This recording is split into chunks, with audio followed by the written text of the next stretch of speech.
Hey, welcome to Genre Exposure, a film podcast. Join us as we explore the wide world of cinema, broadening our horizons one movie at a time.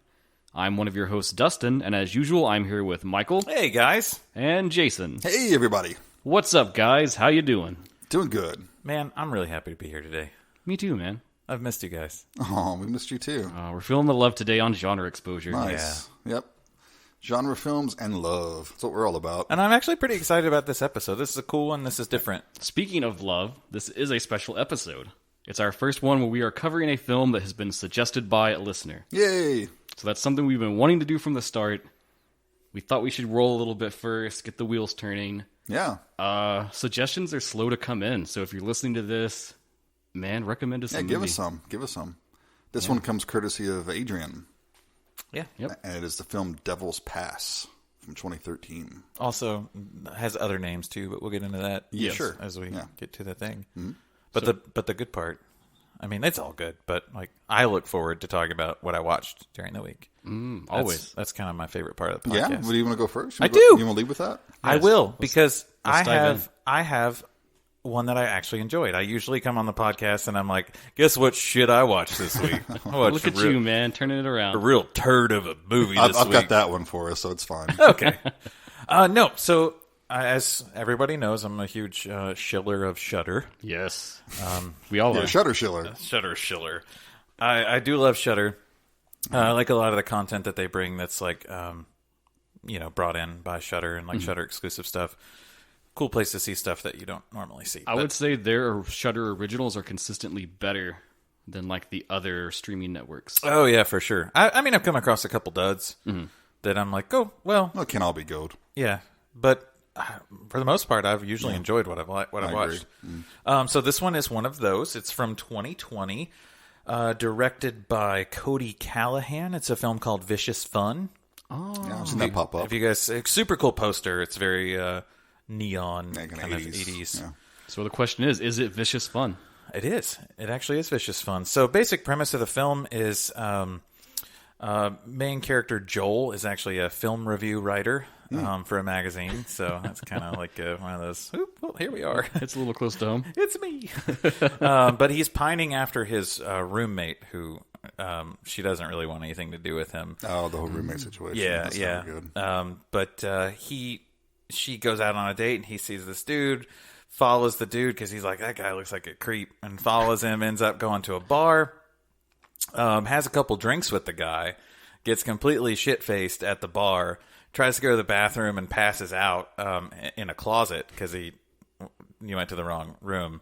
But when he wakes up, he comes out, and in the bar, there's like a circle of people sitting there, and turns out to be a self-help group for serial killers. And so now Joel finds himself in this weird situation where he has to kind of like bullshit his way out of it, and so he pretends to be a serial killer as well.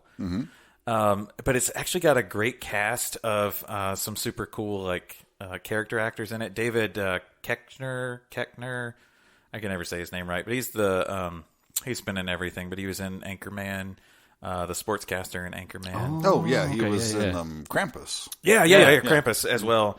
Also has Julian Richings. Have you guys seen him? I think so. You'd recognize him if you saw him. I'll show you a picture of him. Okay. Oh. Yeah. That does nothing for the listeners. Yeah, it does nothing for the listeners. But so It's that one guy, listeners. You've seen him in everything. He's always popping he up. pops up in a lot of like horror films as usually like a weird character. He's got like a very specific look to him. What else has he been in? The thing that maybe some of our listeners might know him from is he played Death in Supernatural. He was in a couple episodes of that. Never watched it myself, but yeah, I know a lot of people have. Yeah, so he played Death in that. Oh god, his IMDb list is insanely long. He's usually just playing bit parts. He's one of those character actors. Yeah. He's a character actor that pops up in everything. He was so much fun in this because he's kind of playing outside of his normal role. Nice. Oh god, the other guy of note that I thought was super cool that I like a lot. His name is Robert Milat. He is a dude that's like 7 feet tall. But he showed up in Pacific Rim as one of the Alpha Cherno drivers, like the Russian guy. Mm-hmm. That's awesome. And he's kind of playing like the Jason Voorhees type killer or whatnot. But kind of just insanity ensues with this. It's so much fun. It's really fun. My only beef with the film is it's set in the 80s, and I didn't see a point of that. They're just shooting for the only thing the appeal of it. Yeah, the only thing that I really could take that, like, maybe here's the reason why you'd set it in the 80s is because you didn't have a cell phone, and every event in the movie would have been negated by if someone had a cell phone. That's one of the problems with horror films. So that could have been why, but it also has a killer soundtrack, very synthwave. I had so much fun with this, man. I really did. It's just a lot of fun. Some great one-liners. You should definitely check out Vicious Fun. True to its name. On Shudder. Going on my watch list. Will do. It's a lot of fun. Awesome. Jason, what's your pile of poop?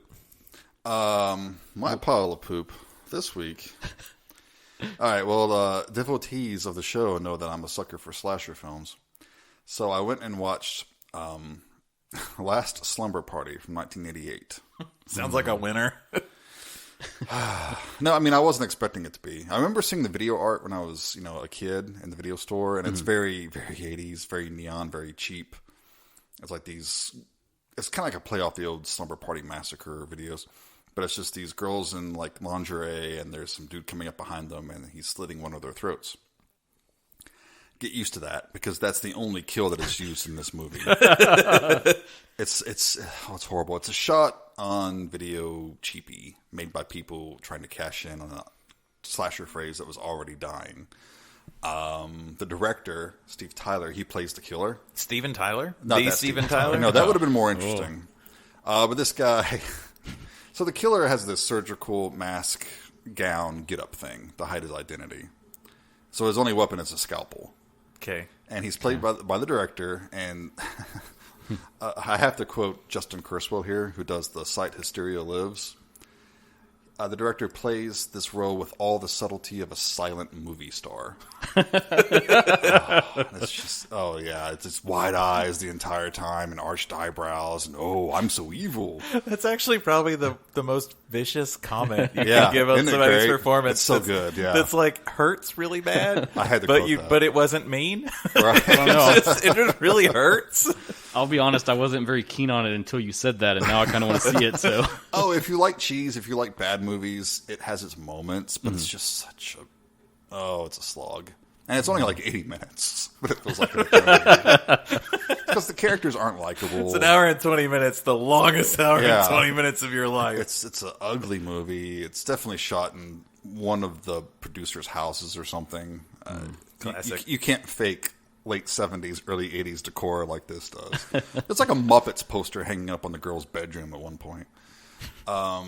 Stranger Things has been trying, and they just still can't do it. But yeah, every kill is with a scalpel across the throat, and it's the whole, squirting blood across their neck. There's no appliances, there's no gore effects. Well, I mean, they say if you're only good at one thing, learn to do it well. Well, they weren't good at it. They should have practiced more. That's what they were doing. They were just practicing on film, and then they were like, "Yeah, it's good enough." But That's I mean, fine. if you're a fan of the late cycle slasher films, cheapy shot on video, sure, check it out. There's also a Riff Tracks version on Amazon that's actually pretty amusing. I watched it too. And you loved it that much. Well, I wanted to see what they had to say about it. And they make it bearable. Was it streaming for free on Amazon? Yes. Okay, so I was Riff Tracks is. I was gonna be like, you rented it and rented Riff Tracks. You gave this movie that much of your money. No, I watched the movie itself is like on Tubi, I think, like that, one of those. But yeah, Tubi doesn't come up enough. They actually have quite a good catalog. Yeah, they do actually. So yeah, if that's your thing, go watch it. If not, I've warned you. I do love slashers a lot, and it is one of those things where, like, eventually you think you've seen it all, but I promise you haven't. There is always more stuff like this out there. Yeah, in the 80s, there's so much. If you dig deep, you can find it. Yeah. How about you, Dustin? What'd you watch? Okay, well, I've been on a binge of found footage films. Watch him be like, I watched 12. Yeah, probably. I'm just going to talk about one film today. I'm back on the wagon, following the rules. Good. Doing good. I'm working on a little thing for the Grimoire, a review group project. We're talking about found footage. So I'm trying to watch a few that I've never seen before. And that brought me to this film called Be My Cat, a film for Anne. Oh, yeah. I've heard about this. You guys heard about this? Mm-hmm. No, I like the title, though. So it's about an aspiring filmmaker who gets obsessed with Anne Hathaway after her performance as Catwoman in The Dark Knight Rises. Okay. and he decides that he's going to kind of make this like demo reel of some of his ideas for a movie that he's going to send to her, and then impress her so much that it will convince her to come and make a film with him. Sounds logical. Right. Okay. I wish I could remember the director's name. I just lost it, but it was his first debut, and it's all like very documentary style found footage, just his perspective. It's the director playing the character, and he is truly one of the like strangest, most absurd characters I've ever seen in one of these kinds of movies. And the plot is basically he will hire, it's like an aspiring actress or a model, and he wants to do some of these like test footage scenes for his film. And it goes into this really weird direction of him like kind of harassing them, and he is constantly comparing them to Anne, and he really just has this overwhelming obsession that like leaks throughout the film, and it starts to take this darker turn where he begins to like abduct the women, torture them, murder them. It's very, very gritty, very raw, and in a way it kind of is like, it's what I wish the Poughkeepsie tapes was, because you guys know I didn't feel very good about that one. Right. I thought the killer was very unbelievable, and a lot of it wasn't quite as extreme as people pass it off as. Well, in Be My Cat, this is believable. You watch this and you're just like, shit, there's probably a guy out here that's like this. And it's his acting, his execution of everything. Adrian Tofay is the name of the director, by the way. Thank you so much. Sure. Really good, really stunning, very disturbing. And this is a foreign film, too, isn't it? Yes. And I think he's working on a few other features now, too, which is cool. So I hope he keeps making stuff. Romanian filmmaker. Yes, Okay. Romanian filmmaker. Interesting. The other thing that stood out about it to me is the fact that, like, the way he made it, there was no actual shooting script. He spent a lot of time, like, figuring out what would be the psychology of this character, how would he choose to interact with people, and what would be his, like, line of decision-making. And so all he had was, like, a skeleton of plot points. And the goal would be, like, we're going to hit these plot points, but otherwise we're just going to keep it natural and just whatever happens, happens. Interesting. Which you get stuff like that in Blair Witch, but I think even that was more, there's still more staging to it than Right. kind of how they did it. And he shot something like, I think they said 25 hours of footage. Jeez. Oh Just my God. tons and tons of extra footage. And then like a real documentary maker, he took that and watched it all and like trimmed it down to make the actual story. That's cool. I wish that there was a Blu-ray version of it that had. I'm sure there probably is a Blu-ray of it, but I wish that the cover quote was "Ew, Anne Hathaway." Yeah, that was the one thing I looked and tried to see if she had ever seen it or was aware of it. I don't know. Just like either "Ew" or "What the fuck." But truly a crazy film, very entertaining, very chilling. Would you describe it as being extreme? I would say it borders into that. It was never like crazy graphic. Like I wouldn't call it a Serbian film kind of thing. Right. Or... The term extreme I've seen lately has been thrown around a lot. There's been a lot of YouTube videos and stuff about it, and some people have an idea of what's extreme that isn't really extreme. But I mean, it's all relative. I will say if you go looking for it, like I tried to find a Blu-ray or a DVD, and the place that was selling it was one of those boutique labels that mostly deals with extreme cinema. So it kind of like borderlines into that category, I guess, for people. We'll have to tackle something extreme soon. Because I don't consider Poughkeepsie tapes extreme. No, not at all. No. We'll do that. Might be my next pick. You never know. Uh-oh. Holy crap, wait. I have to choose the next movie, don't I? No, it's me. It's Michael. Oh, don't worry. Back the fuck off. You're All right, safe. fine. I hadn't done that yet. Stay me. in your lane, bro. It's me. All right. Sorry. Okay. Of course I knew him. He's me.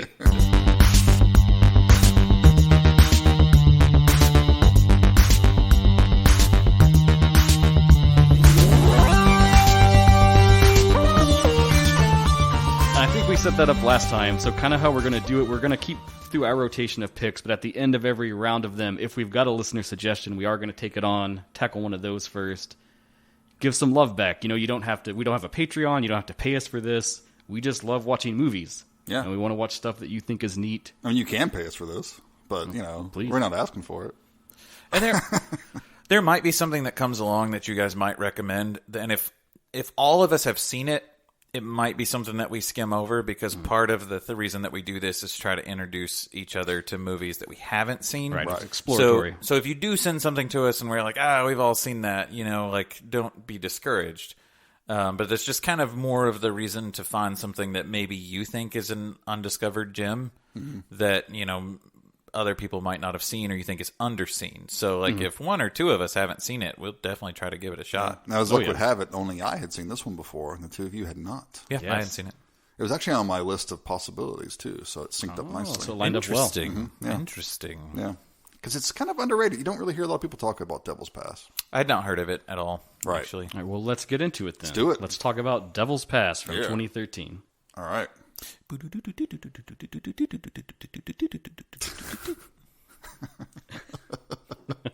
All right, so Devil's Pass, it's got another title like we were talking about.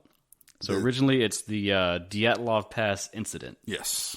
And if you watch this, when you get to the credits, that's actually the title that comes up Right. on the film. I guess they thought American audiences wouldn't be interested in something called the Dyatlov Pass Incident. Too much foreign in it, I guess. I don't know. Well, it's set in Russia. I mean, come on. Hell, all three of us worked at a video store. You know that wasn't going to go over well because people couldn't even pronounce Fast and Furious. It was always Fast and Fearless. Yeah. So if you give them a Russian name, they're like, you got that new movie? So, I mean, I get it. That mountain one. You get one about mountains and people in it. And... Sure.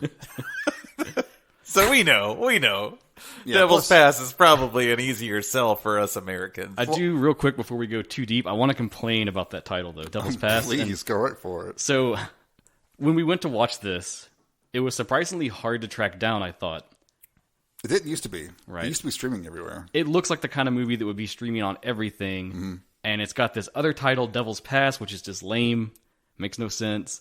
The cover art that they have for, like, the DVD looks almost like a clip art thing that they've just sort of composited together. It's very low budget. It seems like the kind of thing that would be in every $5 bin at a Walmart, like 20 copies of it. I can see that, yeah. But the only thing you could do was you could rent it on Amazon or what? It was streaming on IFC. And AMC Plus, I think, maybe. Correct. Just very niche, out of the way ones, and I was kind of surprised by that. We used to be on Netflix for like years. Like, I'm shocked it's not still on Netflix. Netflix was probably like, nobody's watching this. We're just It seems like we're tired of paying the $5 a month to keep this thing on here. It seems like it would be the perfect, like, Netflix. You watch one thing and then it recommends this, and you, like, jump over to it. Sure.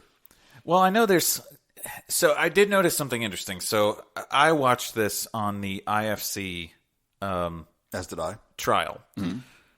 Quite a few other films that were on that service. There's not a ton on there. There's a couple good ones, but a couple of the other ones were ones that were streaming on Netflix at one time and are now no longer. So I bet this was probably lumped in with some distribution deal. Right. Let it go. Like you take these movies, like you don't get to just buy this movie for distribution. You got to take all these movies too. But I did notice, so if you were to want to watch this movie after we talk about it, or if you just decide you don't want to at all, that's fine. But if you do want to watch it, it's like a 7-day free trial of the IFC, but there's also Autopsy of Jane Doe on there, which is only available on their streaming site right now. Very good which movie. is a fantastic movie. So got the blue on that one. Even if you did, just do the free trial for this, there are a couple other things on there that are worth watching, or if you just want to pay for the month of it, whatever. It's there, but I think that's probably why it's not streaming anywhere else, because it looks like some of those other movies were ones that were streaming on Netflix that got lumped into another package. Right. So that's probably what happened with it. Makes sense. Yeah. But however you choose to watch it, because I'm sure there's a blue out there of it somewhere.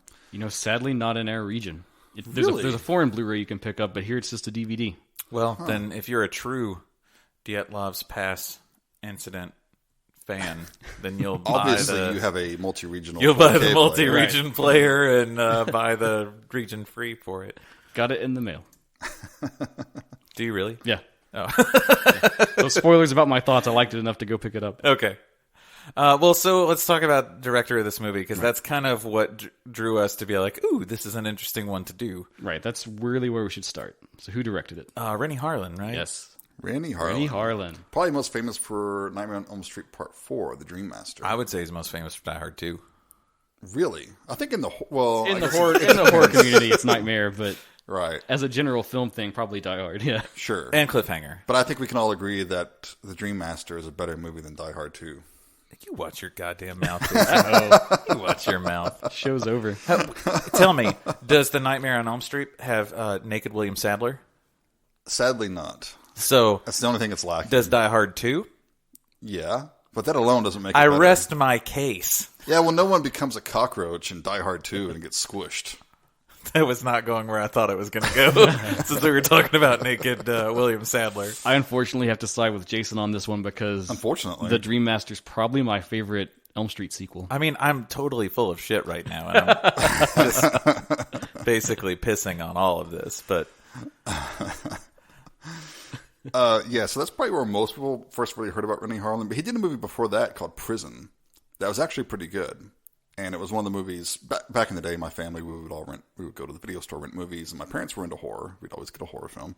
And we actually saw this before Elm Street came out. But it has Viggo Mortensen in it. oh, cool. Yeah. It's a decent movie. There was kind of this quick prison craze in the late 80s, like this and Shocker and The Horror Show. There was like a bunch of prison set horror films, and this was kind of one of them. Kind of got lost. Reagan. Wonder what sparked that. That could be. That could be. Sorry. You never know. But yeah, Prison's pretty good. I recommend watching it. But other than, like, what I know him from is kind of his action run of, like, big blockbuster Yeah, action. Cliffhanger. Which is a batshit movie, man. It's fun, though. I love it. Yeah. Absolutely. But the shit they got away with, like, as far as stunt-wise goes, that you're like, who said it was okay to do that? Yeah. Like, there's a lot of shit that he got away with on that. But I mean, they're still doing that, aren't they? not to that level. I don't know. But he kind of went to the director's jail after Cutthroat Island. Oh, The yeah. massive fiasco that was. I think it cost like $100 million and made maybe 15 or 20 or something like that. Ooh, that's a big flop. Yeah. And he tried to come back with that with Long Kiss Goodnight. Mm-hmm. That also flopped. Yeah. Gina Davis. Yeah, they were and married. Samuel L. Jackson. They were married. Interesting. Long Kiss Goodnight's not bad. You know, I never saw it. It's actually not bad. It's one I of never watched those. it Well, it wasn't good enough to save his Hollywood career, apparently. Didn't he do something? Didn't he do The Last Boy Scout too? The sequel or the first one? I don't know. The first one's Tony Scott. Oh, that's right. Yeah, that's Tony Scott. This first one. Yeah. I don't know. Never mind. Because I didn't know if that was like Last Boy Scout TOO or Last Boy Scout TWO. Either way. Either way. Yeah, I mean, it's one of those things that if you were to say like Renny Harlin to somebody, it's not like they'd be like, "Ooh, Renny Harlin," but it's more of like if you're kind of a film nerd and grew up maybe in the same time period that we did, you might recognize you would his, know. Yeah, you might definitely. recognize his name and seen some of the stuff he's done. Also, infamously, he replaced Paul Schrader on Exorcist: The Beginning and reshot like 90% of the footage that Schrader had done. Because apparently Schrader's cut wasn't violent and like, you know, action-y enough for the executives. You know, as The Exorcist needs to be. Heaven forbid there's nuance. Yeah. Well, Schrader's cut came out a year later called Dominion. They both suck. I mean, don't watch either of them. Kind of like Dominion. Really? Yeah. Weirdo. I was looking it up because I couldn't remember the name. There is Yeah. a Renny Harlin film I really like that's like, ooh, it's probably not good, I wouldn't say, but The Covenant. Do you guys know that one? I never saw that one. It's the weird, like, it's kind of, I don't think it's meant to be connected to Underworld, but it's kind of a lot of the same production staff. Yeah. And it's basically like a reverse version of, Who was in that? I just lost the name of it. What's the movie with like, the chicks that are all witches? Craft? It's kind of like a reverse version of The Craft, where it's like 4 sexy boys that all do magic, and they come to their hometown, and they're like each going off the rails and Oh, stuff. I I thought do that- remember that Yeah. movie. Yes. I thought that was a David Dakota movie. It would feel like it, but no, it's directed by Renny Harlin, and it's not good at all in the least. There's no way you could ever make that argument. But I remember. Oh, okay. This is don't coming know. back to me now. I it remember was this. kind of fun, man. I don't know. I remember the cover. The cover Yeah. is blue tinged, isn't it? Yes. Yeah, I remember seeing It's that. distinctly the Underworld, like blue tinge. that Yeah, had yeah. everything. I remember Yeah. seeing that at Video Productions many times, and I rented it at one point, and I was like, I don't know how I feel about this movie. Dude, I don't know. This looks pretty terrible to me. Are you saying you're not into hunky boys, Jason? I didn't say that. We I learned just- nothing from Psycho Goreman. It's not the hunky boy component, but it's the fact that it looks bad component. Well, I haven't seen it. I can't pass judgment. I'm probably not going to go watch it, but you never know. so I'll admit, though, when I went into Devil's Pass, I did not have much of an expectation at all. It's actually one of the few times... That's a secret weapon. You're not expecting much. I think that's important, though, because this is one of the few times where I didn't know jack shit about the movie going in. Right.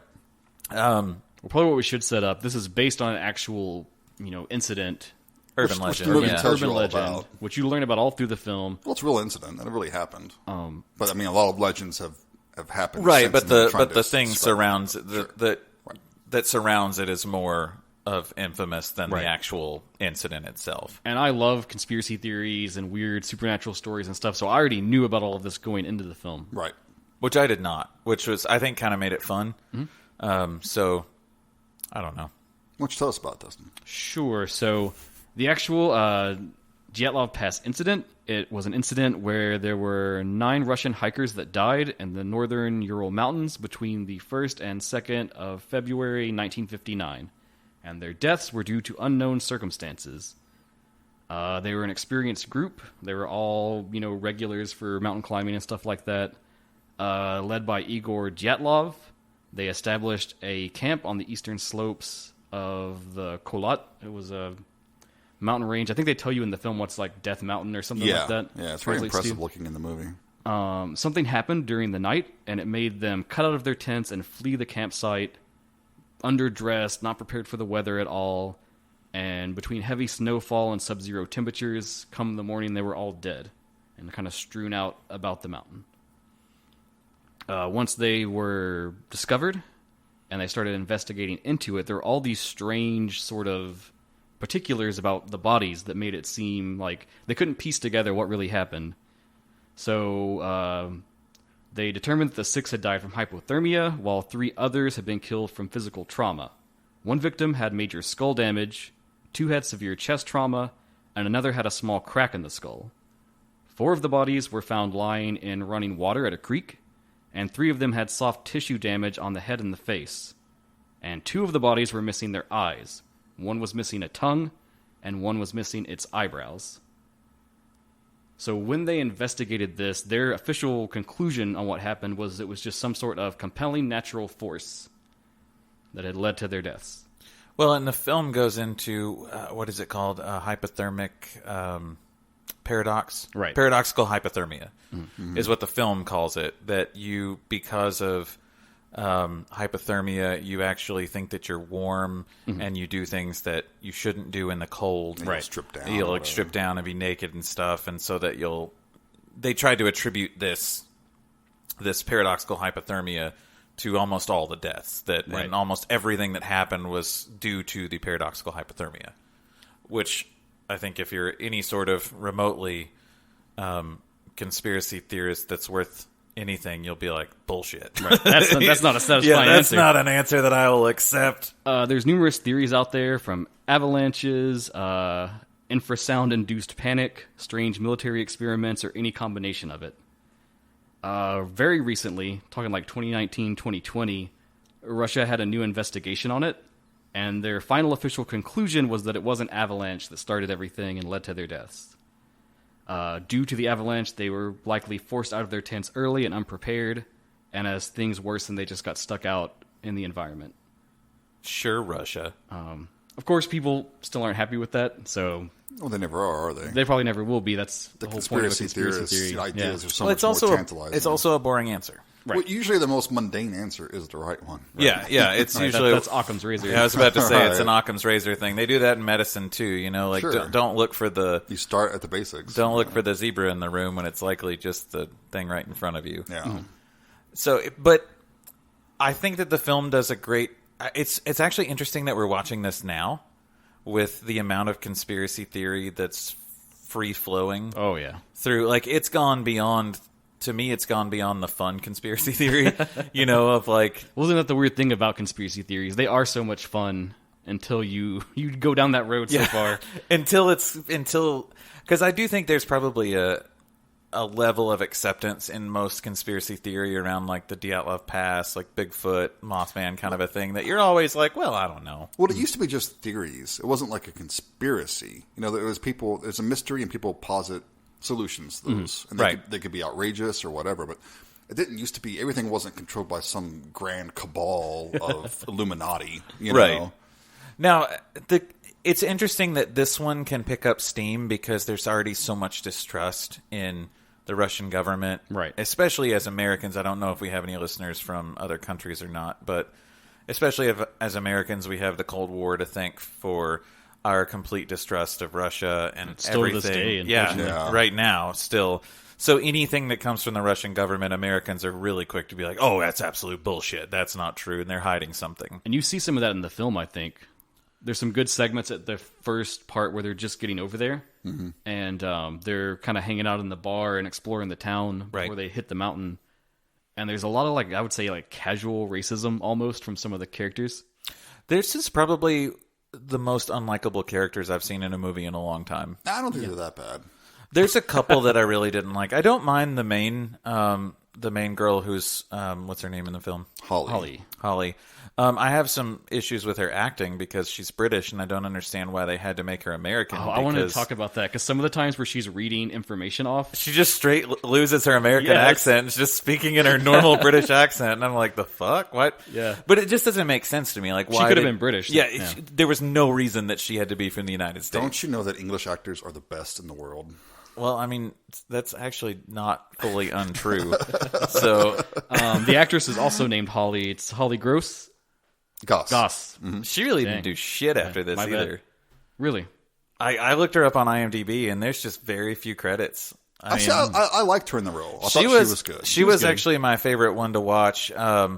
The actress that they got to play the sound technician seemed a little bit of a shoo-in. Gemma Atkinson. Who played Denise. She seemed to be a little bit of a shoo-in because they end up having a little love interest, tent hookup thing happening. It was really not that crucial to the plot. No. At all. But all it really did was make you hate the other characters more. That you're okay that they're going to die. So I guess to set it up, who these people are and what's even going on, what is the setup for this film? The whole thing is this, what you would expect, kind of this grad college crew. They're going to go research the past and try to find out what really happened. So Holly organizes everything. She's got her DP is Jensen, who's her best friend, it seems like, who obviously has a huge crush on her. Yeah. She's got that not returning Scream, yet. Horror nerd vibe going on. Yeah, he's a big conspiracy theorist. He's probably the most... I thought he was likable. Oh, I hated him. Really? Yeah, Why? I actually...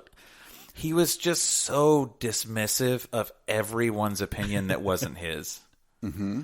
He was... Well, you're wrong. I'm identifying with this guy. Uh-oh. No, it's... I don't know. I think the reason I had so much trouble with him is because he sounds so much like what we're currently hearing in modern culture of... There's very logical explanations to something, but instead of being that's a possibility, he's just straight up, you're full of shit. Yeah, he's like, it's a Yeti. Obviously, it's a Yeti. Yeah. You're full of shit, you're wrong, I'm right, and everything else sucks. So that, I don't know, maybe that just hit a little too close to home for right now. He rode the line for me. A lot of the times I thought he was just kind of quirky but likable, but then every now and again he would stretch over into obnoxiousness. Okay, maybe this is a better way to put it. I thought he was a realistic character. I'll agree with that. Oh, yeah, he was realistic. And it's not like I want to be his buddy and hang out with him, but he was a realistic character. He was such a fucking asshole in that bar. Yes. Oh. Yeah. That's actually probably what made me hate him the most, is once they get to Russia and they go into a bar, they're trying to feel out ways, about the incident and what people think about it. That's a great scene, too. So I love it when the barkeeper pours the drink for them. Oh, yeah, yeah. And the scene takes its time, too, because you see him set up the glasses. He's pouring the shots, sets them on fire and everything, and they drink it. And they're like, what was that? And he points to the picture of the Dyatlov crew behind him, saying they were here. This is what they drank before they left to go to the pass. That is a good scene. Yeah. And I think it sets it up well because of the fact that they're all going to this past to prove that it was really nothing. It's like they want to prove that it's something, but in their mind they know it's nothing. Mm-hmm. But the superstition that hit them right at that moment of when they realize, oh shit, these people were here. Very foreboding. And did the exact same thing. Yeah. And to skip ahead, there's great payoff too, because when things do start to go to shit, there's the part where I forget who does it. It might be Jensen, but he accuses her of what's happened. And he says, you came out here to recreate this quest of these people that ran up the side of the mountain and died. what did you think was going to happen to us? Yeah. Was it Jensen or was it JP? Might have been. They hook up. They get a couple of other characters before they go, like some experienced hikers, JP and Andy. And she's kind of sweet on JP. They try to hook up at one point. He's actually the most likable character, I think, in it. Yeah. He's very down to earth, natural. We're in the community that I live in is a very kind of hippie hikerish community, and he reminded me of like anybody that you would see. Like, Sure. Does he even have like a soul patch or sort of a soul yeah, patch going he on? reminded me of like anybody you would see out and about in the town that I live in. It's just like, yeah, you could be that guy. I think he should be traveling with a dog called Professor Mambo and have a big bag of weed on him. That would have been fitting. Eli Roth should have played him.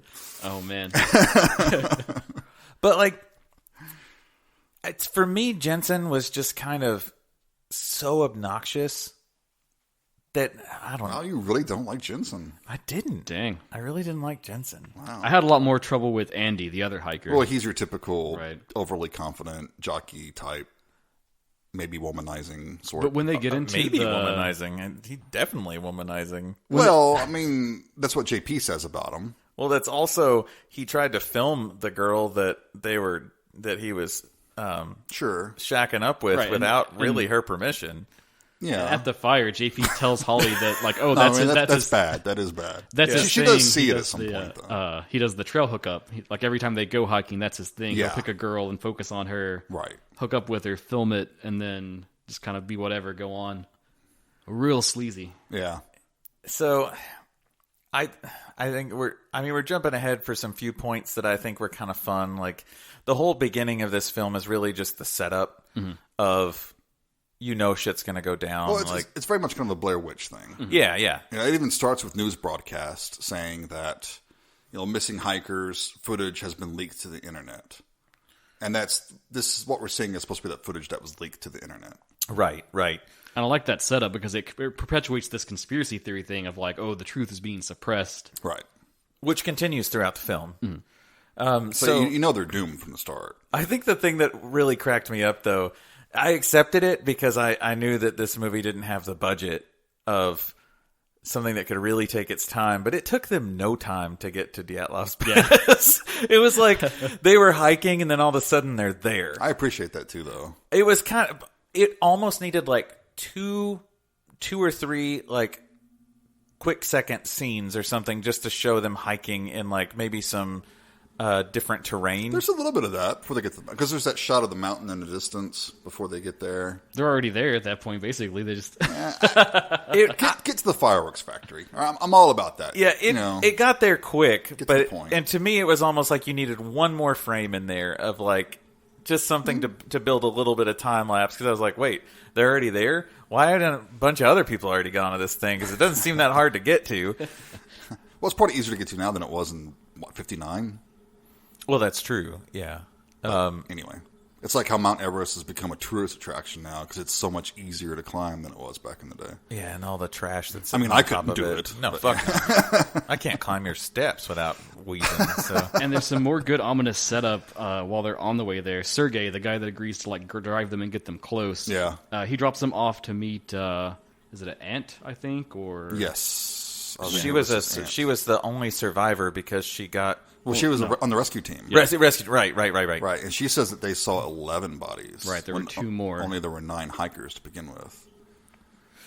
And then Holly questions her, That's and right. she says, I know what I saw. Oh, yeah. She straight up, like, just about bitch slaps her, too. Like, I Right, fucking yeah. know what I saw, American But they piece go of to a shit. hospital, in an insane asylum, to meet the guy who was supposed to go He got sick, on the trip, right. but he got sick.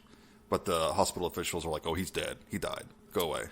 But they look up and he's in the window holding a sign in Russian Yeah. that says, like, stay away. Right. which they have to get someone to translate for them, too. Yeah. They took a long time to get somebody to translate that for them, too, when, like, the dude who's driving them around, like, he fucking speaks Russian, man. I'm sure he reads it, too. Like, you could just been, hey, dude, what's this say? But know, I like but- that, too, because it shows just like how unprepared they are for what they're trying to do. That's true. That is a really good setup. That Like, you would think the first thing is you would want someone that could be your translator.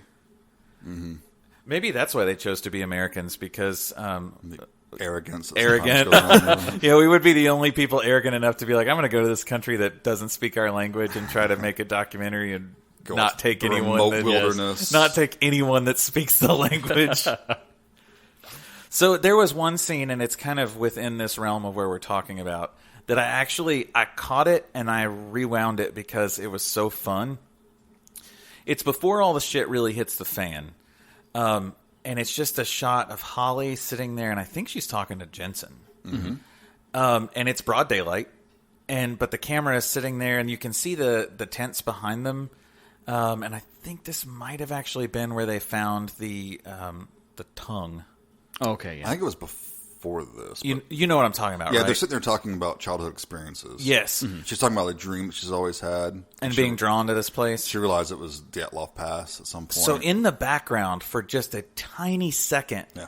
two figures crawl Yeah, I caught that. like over the hill, and they're gone. And I was like, the fuck? Yeah. Like, I was expecting a jump scare Right. coming pretty soon. And so I rewound it because I was like, did I see that right? Yeah. And I rewound it, saw it again, and nothing.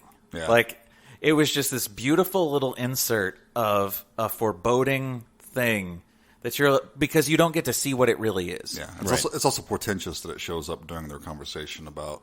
Yeah. And just the way they shoot it, too, where it's out of frame. They don't do anything to draw your focus to it. It's just there. If you catch it, you caught it. Right. Yeah. But they're kind of lumbering, like it looks humanoid, but you don't know what it is. Mm-hmm. So it already in your mind, you're like, oh, maybe it is like a Yeti type thing. Mm-hmm. And so at this point where I don't know much about the movie, I don't know what to expect now. Right. Like, because of that scene, I now have no idea if this is a monster movie or what it's going to be. Cool. And they do a good job of kind of playing different sides. Like, they find weird big footprints that kind of lends to the Yeti thing. Yeah. There's the tongue scene you're talking about where they find it's a little...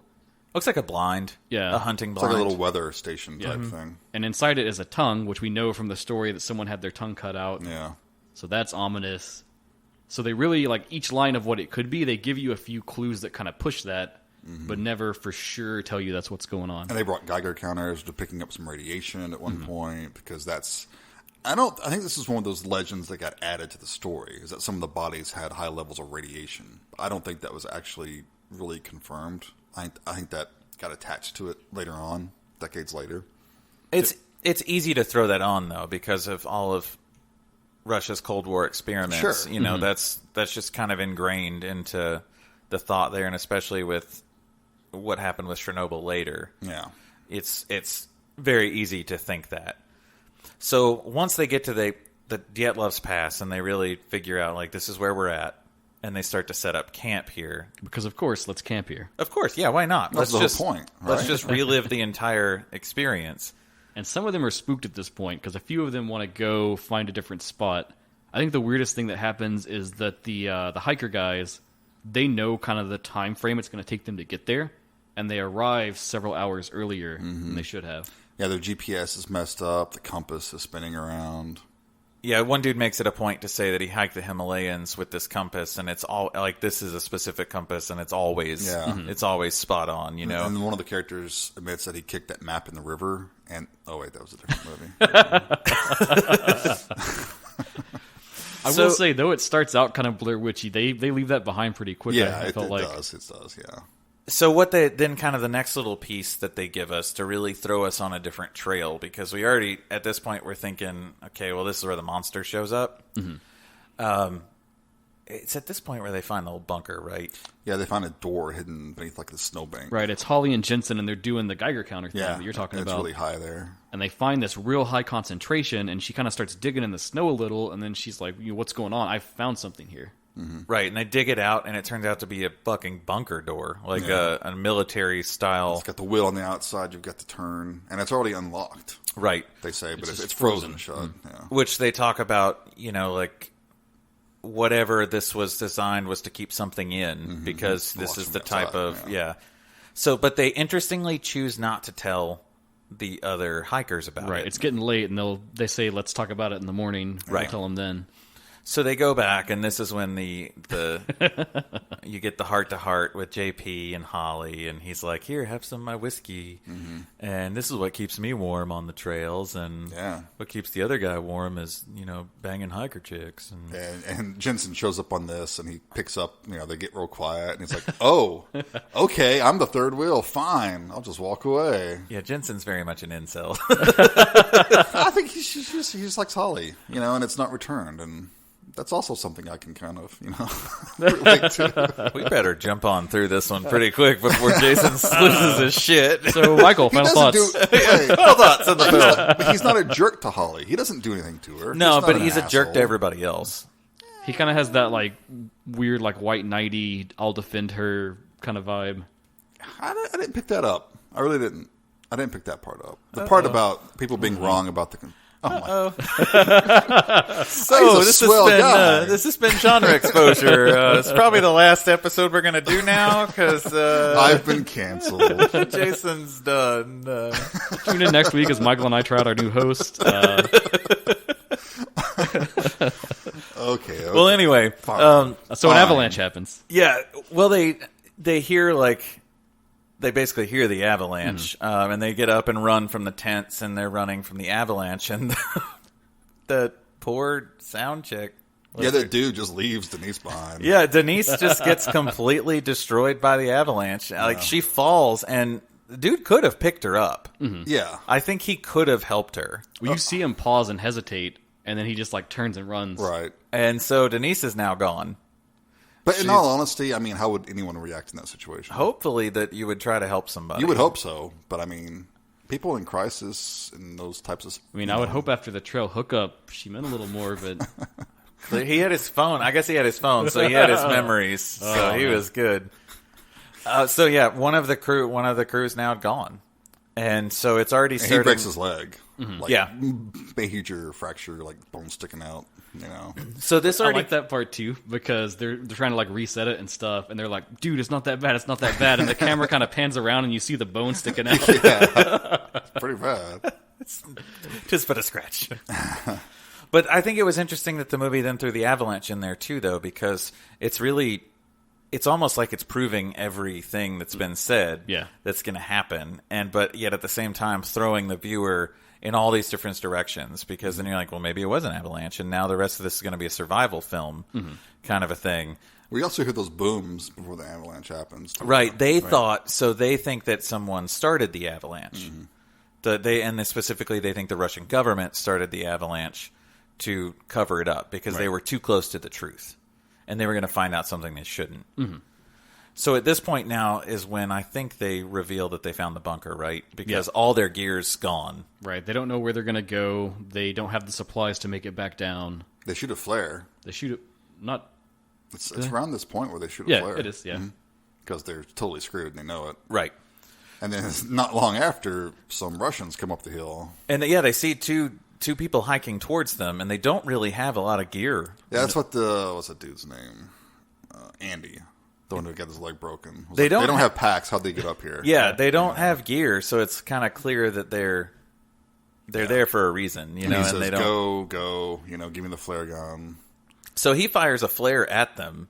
They start shooting. And they shot him immediately. Yeah, they shoot him right in the head. One shot, one kill, he's out. Yeah, so then they're forced into the bunker. Right, which they do make a brief thing, because where they said it was frozen shut, they do say a brief thing. Well, if we pour hot water on it, we can get it open. Well, that's what they do, and are able to get the door open. They go into bunker, and this is where it gets straight up found footage-y to me, more so than it did, because now we get the night vision cam. Yeah, right? Yeah. And everything is now, since we don't have the environment, the cold environment as the threatening environment, now we have we can't see anything. Right, they're locked in the dark in this bunker place. Just as they're shutting the door, JP gets shot, so he's injured too. Right. Not like a mortal wound or anything yet, but shot in the shoulder. But yeah, now there's going to have to deal with this bunker. What's in here? It's obviously abandoned. It's obviously old. They're going around. They're finding all these old records, all this busted typewriters and machinery and stuff. And this is where I really love the film a lot, because they start to take these other conspiracy theories and mesh and blend them in. Jensen finds stuff about the Philadelphia experiment, which is supposed to be this U.S. top secret experiment with the Navy. at the Philadelphia Naval Shipyard in 1943. And it was this destroyer, the USS Eldridge, where they were doing all these different experiments, and there's some debate about what it was. In the film, he says it's teleportation, which that gets subscribed to it sometimes. I think officially what most people say it was to do with like a cloaking technology to make a ship invisible. That's what I read. But they say that it went wrong, and sometimes like some of the crew got fused to the ship. Yeah, and there's pictures of that, which I Yeah. thought was really awesome. It reminded me a lot of the Cloverfield... Paradox. the Cloverfield paradox, where it's kind of what they did. Yeah, it's kind of inspired by that too, I think. And did you ever see that one, Jason? Yes. It's not great. It would have been better if it wasn't trying to be tied to the Cloverfield movies. Yeah. But there were great scenes where like they'd open up the ship panel or whatever, and somebody would have like Be fused into it, and it's like things running out, and it's super fucking That was cool. cool. Yeah, no, I like that. But it's cool because it's this idea that, like, okay, so the U.S. has all this weird conspiracy stuff, Russia's got this weird conspiracy stuff, and then maybe it's all, like, interlinked and interweaved. Yeah. It's also super believable because of the Cold War shit. You know, everybody's trying to one-up the other, and, I mean, granted, that would have been before the Cold War, but it's believable. Because that's even, like, a lot of UFO sightings from the time. You have to say, like, was it a UFO type thing, or was it just, you know, Russia doing something, the U.S. doing something, like, counterintelligence? Right. So as they start to find this stuff, that's when they start hearing people in the bunker with them now, right? Yep. They realize they're not alone. Yeah. They are not alone. They are joined by poorly rendered CGI monsters. Okay, we have to talk about this. We do. So the monsters, they're kind of tall, like really slender, like corpse-like. They have elongated features and Very Descent.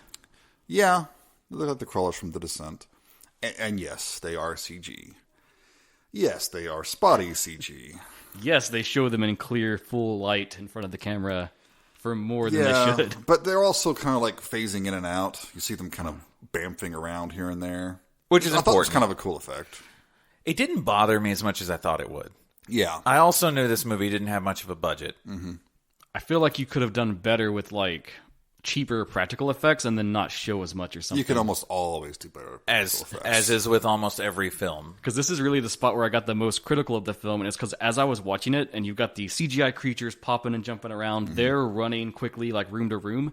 It made me think of when you go to an amusement park and they have those motion rides. And, you know, you sit in the chair and it, like, lifts up and moves and rocks, and they, like, shoot mist in your face and all this stuff to make it feel real. And what you're watching is usually, like, a POV video. And there'll be some kind of weird CGI monster or spaceships or something going on. It felt like that suddenly just spliced into the movie. Yeah, maybe like a first-person video game. Yeah. You know, like What I got from this scene was, and it'd be interesting to know if I was right or not, but I got studio involvement from this scene. Gotta have the big moment. That we need something super scary, and we need... which I agree with, but I think it should have been practical. Right, but They could have found some super skinny people to put in there, put makeup on. But that would have cost more money. Oh. This was clearly done We'll by... fix it in post kind of thing. Yeah, this was clearly done by a third-year 3D game designer It's that that- was like... It's like PlayStation 2 looking. I feel bad because if for some reason the guy who rendered those poor creatures is ever listening, he's like, it wasn't a third year. I graduated. I just didn't get much time. You're only going to get what you pay for. You Right. know, that shit's not cheap. So it didn't bother. I mean, I didn't It like doesn't it. ruin the movie. No, it it does does not. kind of take you out a little bit. But I always got to be hard on CG like that, so. But for me, the payoff makes up for it. So when they're trying to get away from them, they end up kind of going into this area that... They kill JP first. Right, yeah. And the monsters get JP. Yeah. But they don't really show it enough to me. Like, because they couldn't, because you're interacting with a CG thing. Oh, so wait. They also find a soldier in there who's missing a tongue. It's a recent corpse, too, who's missing his tongue.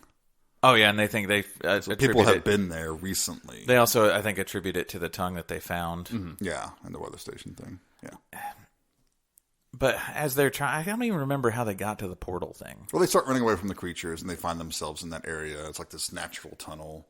And there's this weird, like, Stargate thing in there. They keep taking different doors, and that just happens to be one they get stuck behind. There's nowhere else to Yeah, go. they're stuck there. So and this is kind of funny for me because I really dug this.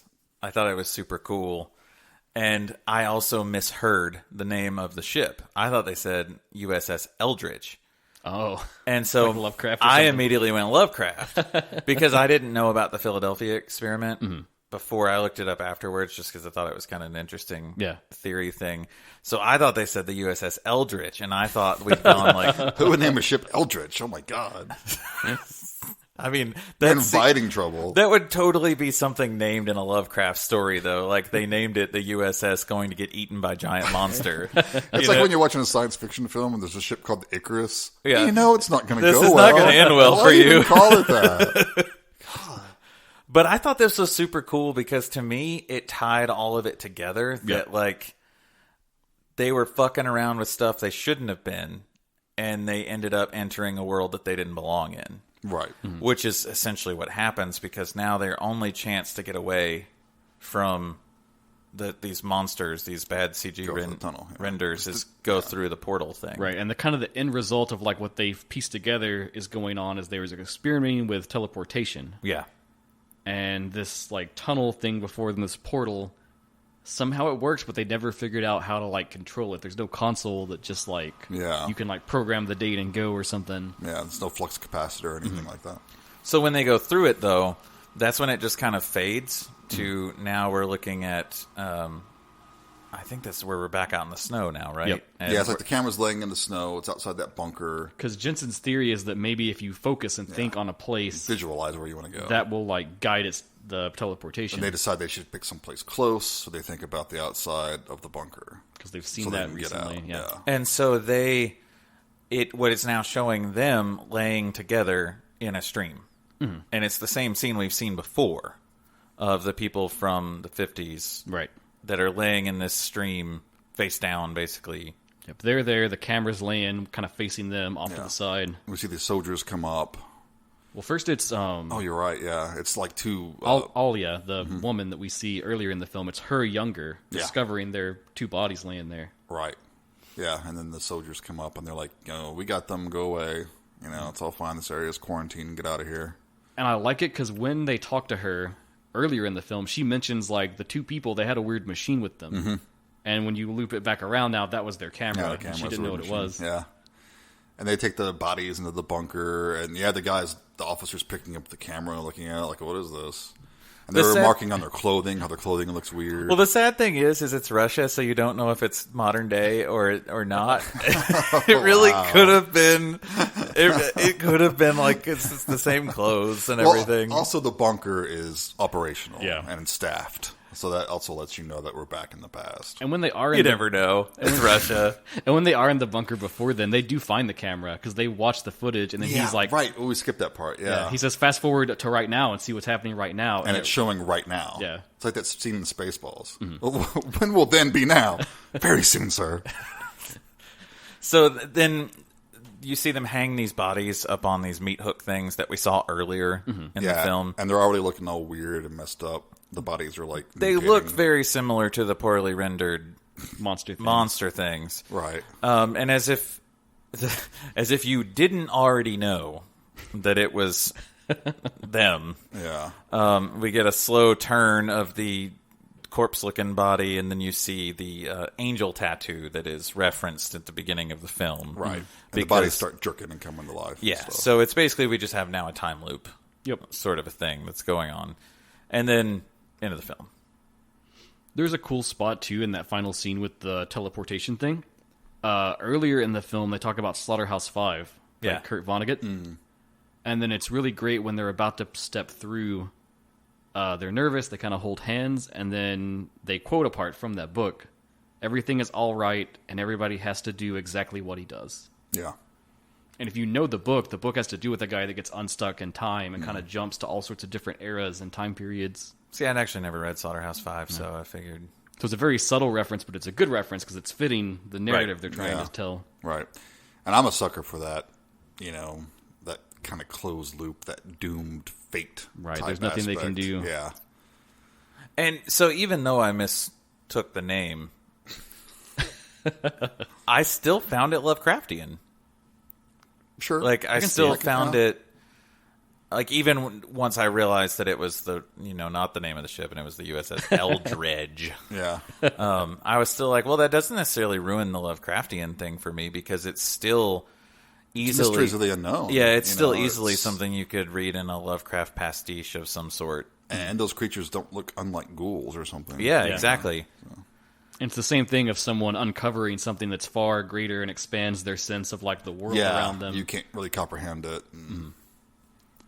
I was actually, I don't know. I guess we'll get into talking about what we Does thought anyone of have it. anything else about the film itself before we go on? Well, there was really, Jason and I mentioned this before you came over today, and I know you're not currently watching Loki, but in the most recent episode, the USS Eldridge gets dropped into a multiverse thing. Yeah, it was a And weird that's all moment about of synchronicity. time travel, right? Like that show? Yeah, like the multiverse and like different branches of time and everything, and it was just that came together a little- it was really very weird. weird that we Yeah. watched this, and then literally that episode of Loki is like, what? That's cool. That's cool. Because I had to look that up. That's actually where I found out it wasn't the USS Eldridge. 'Cause I was like, that's interesting. That's so similar. I wonder if that's, well, fuck. I have two little fun facts I'll throw out. Sure. So the director, Renny Harlin, he spent a lot of time researching the incident himself.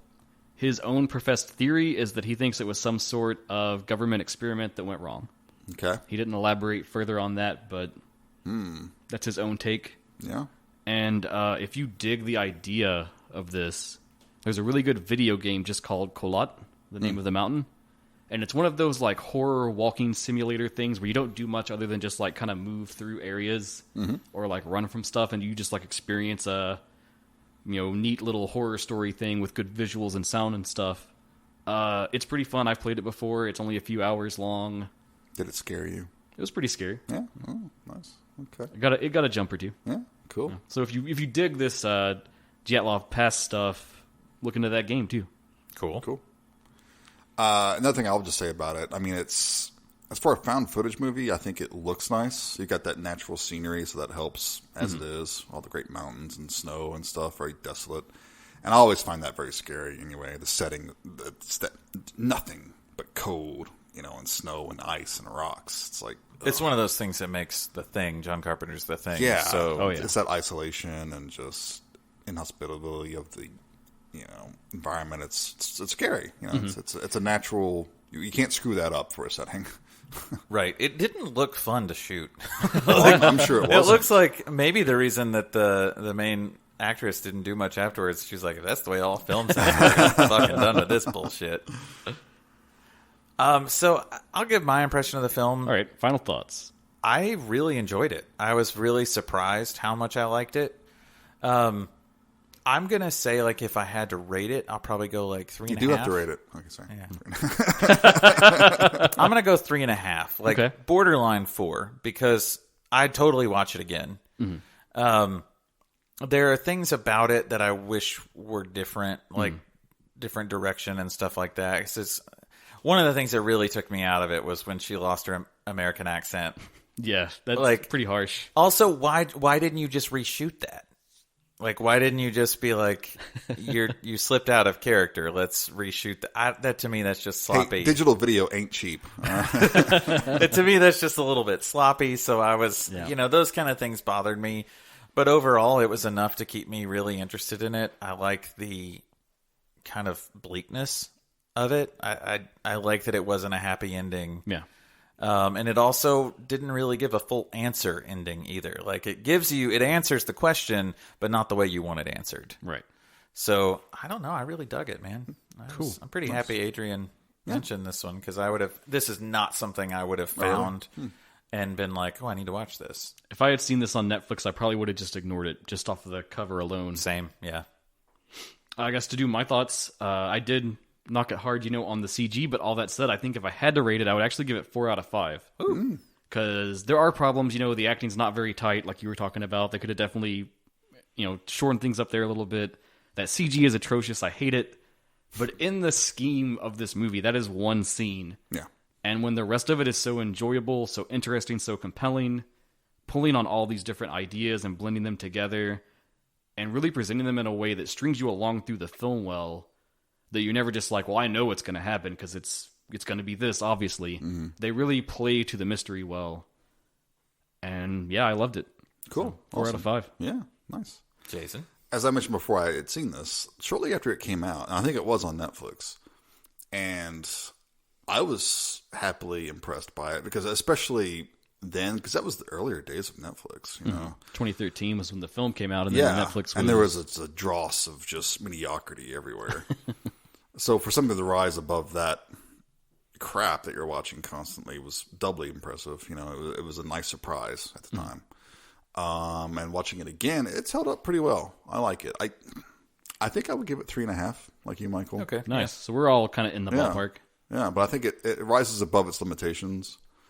And it's an odd film from Renny Harlin, someone who was always just this very kind of kinetic, flashy, showy sort of director.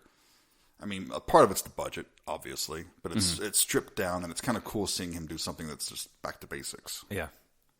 I think if you are a found footage fan, You got to see it. it's a must-see Yeah. if you like found footage stuff.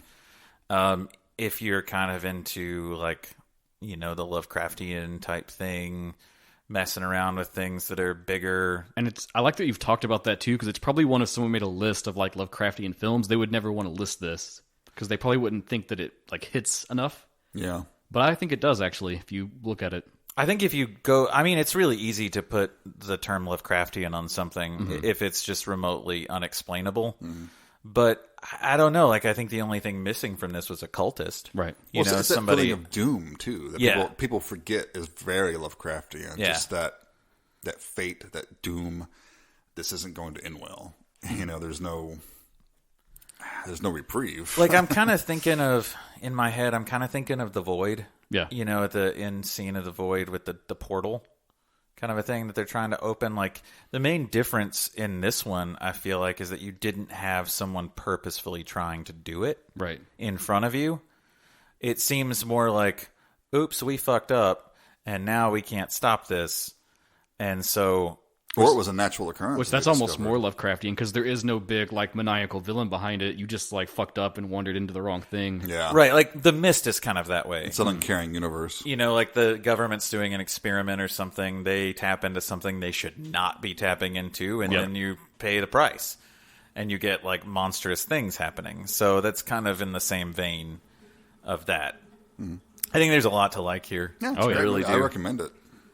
So I guess I got to do something now. Well, I guess Yeah. first we should say thank you so much, Adrian, for the suggestion. Absolutely. Good suggestion. Keep them coming. When you send us one, if you want us to shout you out in a certain way, if you've got like a Twitter handle, Instagram, something, we will be glad to mention that. Yeah, totally. Share some love. But yeah, just send us stuff to watch. Please. All right, so now we're going to go back in our rotation. We kind of treat a recommendation for our stuff almost like a fourth person. Yep. So It's once you, we the listeners. once we finish around here, it'll be your suggestion. So you're the fourth person. And so I guess it's back to me now. Been kind of settling on this one, deciding what I wanted to do. This is definitely not a horror film. Okay. But we argue about this. It's not a horror film, but it's hard to watch. But I'm going to go with The Nightingale. Cool. Nice. Yeah. It is from Jennifer Kent, isn't that her name? Jennifer Kent. You're right, sir. Directed Babadook. Love the Babadook. Wanted to watch this. I've never got around to it. Same Yeah, here. It's you, on my list. You both have been telling me how much you wanted to watch it. It affected me a lot when I saw it, so I'm really happy to show it, and I'm hoping that more people will get to see this film and be affected by it. So next time, we'll be watching The Nightingale. Cool. I'm looking forward to it. Awesome. As always, guys, thank you so much for tuning in and listening and just having fun talking about movies with us. Again, I can't say it enough. Send us some recommendations. Please. Hit us up on Twitter, on Instagram, Facebook, all email, genreexposure@gmail.com. We've never had an email before. Send us one, Because please. people are like, we don't email. We get junk emails. Yeah. We'll tweet you or we'll DM you. Or Yeah. I don't know what that means. Okay. Yeah, who emails anymore? Pfft.